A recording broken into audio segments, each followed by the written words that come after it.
to the Magical Mothering Method. I'm Stephanie Matthews, and we're on week 16, Marketing from the Heart.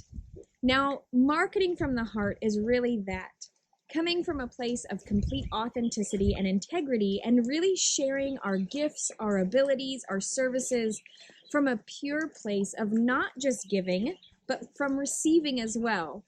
I know I come from the Overgivers course and the Overgivers Club, and a lot of this work that we're doing is learning new coping skills and new skills, period. Receiving is something that is vital. We really need to have our sacral space wide open in order to really give from a space of our heart-centered love and giving.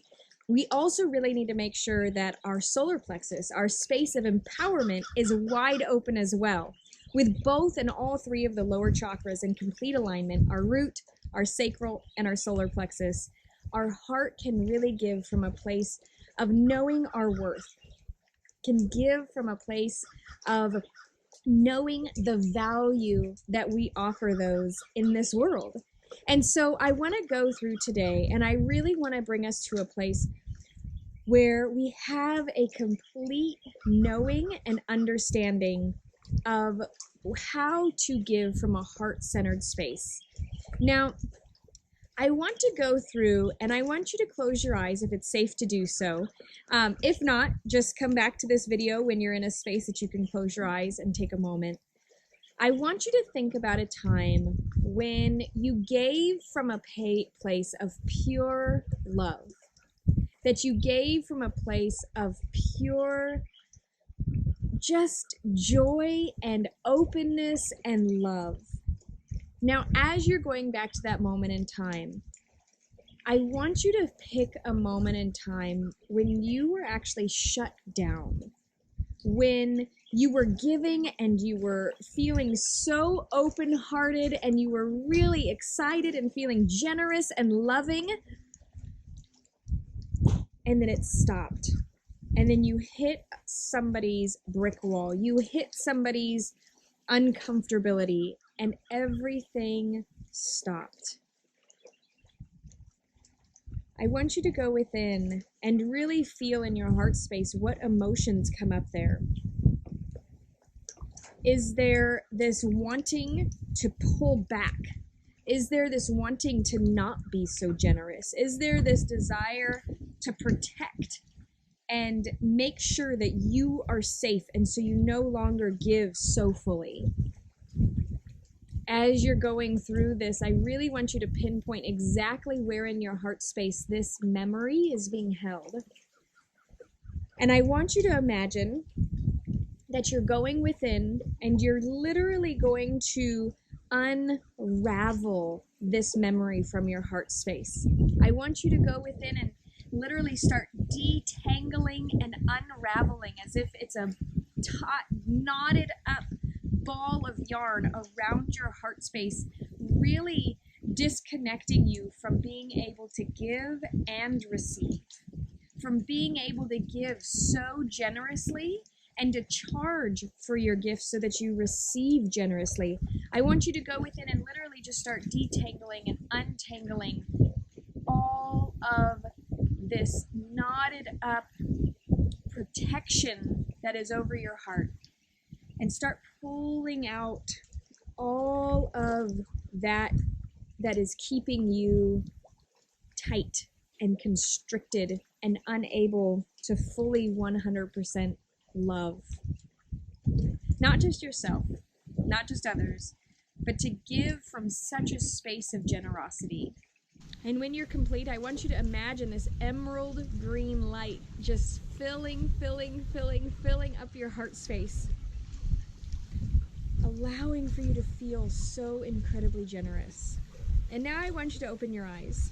Now I want you to think about something that you already do, whether it is helping people feel better, making some sort of a craft, using your specific talents, abilities, and gifts. I want you to pinpoint one of those, or integrate them in your brain so that you're holding on to all of those. And I want you to imagine that if you started giving them so generously that money or what you needed came full, like a wave, came just ebbing and flowing. So it'd come out and it would come right back in. I want you to imagine giving your gifts so generously and what you need coming exactly back in. Giving so generously, so wholeheartedly, with no fear, no worry. Oh, I just said it. Fear. Now, what is it that is holding you back? Is it the judgment of maybe a parent? Is it the judgment of the world? What judgments are holding you back from giving so generously right now? There is still a little part of you that is still filled with fear. The fear of stepping into the unknown. The fear of giving yourself so generously and completely to others. It's the fear of being used again. It's the fear of being judged again. It's the fear of possibly being ridiculed. It's the fear of losing those who you're close with. It's a fear of being banished. It's the fear of being killed. It's the fear of being annihilated. It's the fear of winding up dead and alone. It's a very real fear. Now, I want you to take that fear that is stored within your heart, and I want you to look at that fear in the face. If any of the things that I just said resonate with you, I want you to choose one of them, and I want you to imagine what benefit could actually come out of that fear. What benefit could come from being annihilated? What benefit could come from being banished? What benefit could come from losing those that you love? What benefit could come from being destroyed? Think of a benefit. Take your fear, look it right in the face. What is a benefit that it could actually come into your life from this? Now think of a benefit of that. So one thing, and I'll give you an example, is I had a huge fear of being killed if I was to share my gifts fully. This had probably been from lifetimes of sharing my gifts and being killed. And so I had to really look at this fear straight in the face. I looked at that fear and I said, what is the benefit of being killed?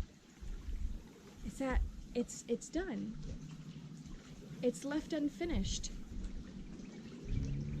But there's no more. There's nothing, there's no pain. There's nothing that would keep me small anymore. I'd be free again. And so a benefit of being no longer in a physical body was I would have insight from the other side. I would be able to maybe come to those who I know would be able to hear my messages still, or maybe I would get another opportunity to come back into the earth and try again. But my journey would not be over. And when I realized that the journey was not over for me, even if I was to be killed for my gifts, the fear dissipated. I didn't have the fear that I once did. Obviously, I would be sad if I had to leave my family or if something happened to me. But there's more to the fear. The fear keeps us small. The fear keeps us from giving generously, because when we're in fear and we're afraid, we don't love the same. We love cautiously. We don't trust. We always think that we're going to get the short end of the stick. So when we look at our fear straight in the face, and we're solid in our root chakra, we're creative and impassioned and empowered, and we're opened up to all of the love that there could possibly be pouring in and through us, something shifts. The fear subsides, and we know how to step forward. I want you to do something really brave this week. I want you to make a post offering your services. And I know a few of you have already done that. Do it again. I want you to make a post or make an event or schedule a session with somebody, or put your art out there, put your crafts out there. And if you've already done it, do it again. Get really brave and do it from a place of complete generosity. Do it from a place of complete giving, of trusting, of loving, and see if the response is different. But don't have any expectations. I want you to just give it out there freely without any fear, knowing that this offering is going to feel much and drastically different than the offerings prior. So I'm really excited to hear about what it is that you're going to share. If you will tag me in the comments or write my name in the comments of the posts that you share, or if you're on Instagram, tag me or at me, and that way I can really see and encourage you and cheer you on, because this is really vital. Getting out there and being exposed is a huge part of our process, because we have lived in fear for so long that really sharing from a place of generosity and love and empowerment is something that we're going to have to wear. It's going to be uncomfortable at first, but we're going to own it, I promise. So after you share, I would really encourage you to go to the magicalmothering.com website and go into the Magical Mothering Method forum for this week, week 16, and post what it is that you shared, maybe what your fear was, what unraveled from your heart space, and how you are going to shift and market from the heart. Remember, marketing is not just sales and services. Marketing is every interaction that we have. Every time we're in a relationship, we are marketing ourselves, because we don't separate our business self from our wife self, from our child self, from our mothering self, from our being out in nature self. We want to be in complete integrity all the time. And that is what this is all about. Creating and being in integrity and giving and marketing from the heart space. A heart space that is open and generous and filled with love. Thank you so much for letting me be on your heartfelt journey, and I very much look forward to reading and hearing your responses soon, and I'll see you very soon as well.